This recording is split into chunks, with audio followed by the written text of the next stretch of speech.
Afinal, é vermelho ou roxo?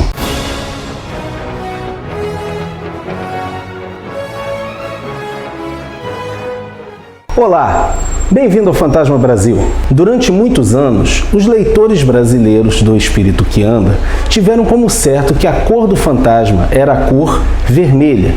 Foi só em 1985, com a chegada da animação Defensores da Terra, que os brasileiros se depararam com a cor roxa para o uniforme do fantasma. Isso aconteceu porque quando o fantasma começou a ser publicado no Brasil, as impressoras brasileiras não tinham condições de imprimir a cor roxa em boa qualidade, o que levou a RGE e outras editoras que também chegaram a publicar o Fantasma a publicá-lo na cor vermelha, que era aquela que mais se aproximava do padrão original. E aí nós tivemos algumas coisas curiosas, porque a partir do momento que os brasileiros viram a animação da Marvel, começou uma certa discussão entre os leitores a respeito de qual a cor do personagem que deveria ser mantida.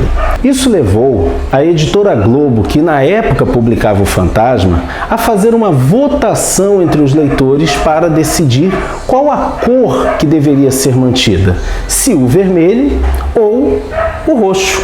Ao final dessa votação, que muitos acreditam que nem chegou a ser uma votação de verdade, foi decidido que permaneceria a cor original, ou seja, o roxo. Mas antes disso, a gente chegou a ter umas coisas muito bizarras com a cor do fantasma no Brasil.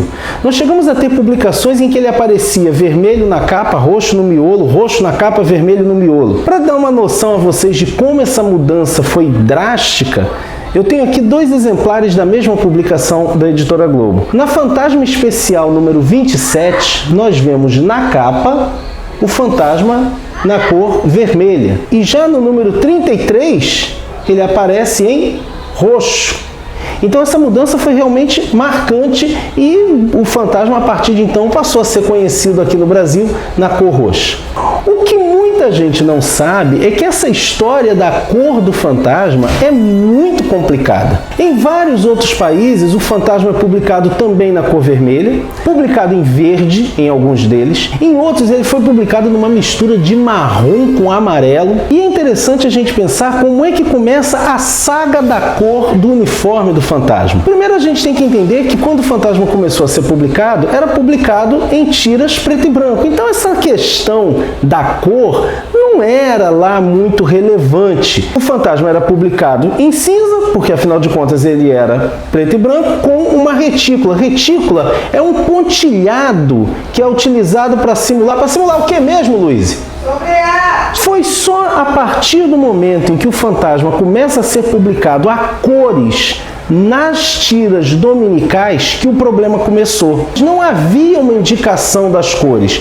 Então alguém resolveu colocar roxo. E até hoje tem gente que pergunta como é que um sujeito vestido de roxo pode passar despercebido dentro da mata. Que coisa de maluco essa. Gente, essa escolha pelo roxo deixou irado o criador do fantasma, o bom e velho Lee Falk. Nas tiras diárias anteriores à publicação das tiras dominicais coloridas, por diversas vezes Lee Falk indicou uma cor para o uniforme do fantasma, que era o cinza. Nós temos várias vezes na obra do Falk a referência à cor cinza do fantasma. Tanto que a ideia inicial dele era que o personagem se chamaria The Grey Ghost, mas no final ele optou por The Phantom, que ficava muito mais impactante. Lee Falk ficou tão chateado com essa escolha arbitrária da cor, que foi feita totalmente à sua revelia, que ele continuou colocando nas tiras